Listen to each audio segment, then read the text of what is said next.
నగర ఎమ్మెల్యే అంటున్నావే, నాకు ఒక డౌటే. ఆమె పోయినసారి ఓడిపోయిన చోట గెలిచిన చోట ఒకేసారి గెలిచిందా? ఏనా? ఆమె మొన్న నిలబడిన ప్లేస్ వేరే అనుకుంటా కదా, మారింది అనుకుంటా కదా. ఇప్పుడు ఎక్కడుందో తెలియదు కానీ మా అడ్రస్లో అయితే కట్టుకుందన్న మేడల మీద మేడలు. ఇప్పుడు దుబాయ్లో ఉందన్న. మరి ఆమెను ఏమనాలో తెలియదు. ముఖ్యంగా నేను బాధపడేది ఏంటంటే, ఈనాడు రామానాయుడు మన రామోజీ గారు ఉన్నారు కదా, ఆయన ఇట్లాంటి డైమండ్ రాణిల్ని ఎందుకు మోపాడా అనే బాధ వేస్తుందన్న. టీడీపీలో ఇట్లాంటి డైమండ్ రాణిల్ని ఎందుకు చంద్రబాబు నాయుడు పైకి తెచ్చాడా అనే బాధ వేస్తుందన్న. ఏం మాట్లాడుతున్నావు నువ్వు? పవన్ కళ్యాణ్ గురించి నీకేం తెలుసు? నీకు పవన్ కళ్యాణ్ గురించి ఏం తెలుసే? అనకూడదు నిన్ను.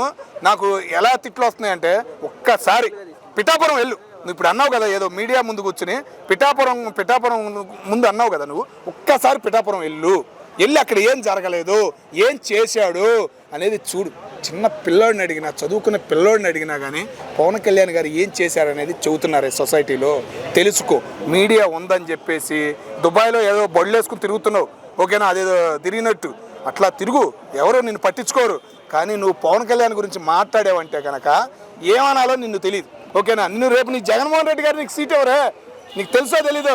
జగన్మోహన్ రెడ్డి గారు నీకు సీటు ఇవ్వడు, అది ఖాయం. తెలుసుకో. నువ్వు ఏం మాట్లాడుతున్నావు? నువ్వు తమిళనాడు పోయావు, ఆడబో. లేదా మన విజయగానని కలిసినట్టు ఉండవు, ఆయన కూడా బాగా పెట్టినట్టు ఉండవు, బయటకు వచ్చేసావు, దుబాయ్ పోయావు. దుబాయ్ పోయిందని దుబాయ్లో బతుకు, లేదా ఆడ ఏదైనా ఛానల్లో అడుక్కుని బతుకు. నీకు తెలుగు ఛానల్లో ఎటు అవకాశం ఇవ్వరు. ఒక్క మాట కోరుతున్నానన్నా, సోషల్ మీడియా మిత్రులను కూడా కోరుతున్నా, ఆ పనికి మాలిన దాని దగ్గర ఇంటర్వ్యూ అనేది తీసుకోమాకండి అని నేను కోరుకుంటున్నానన్నా.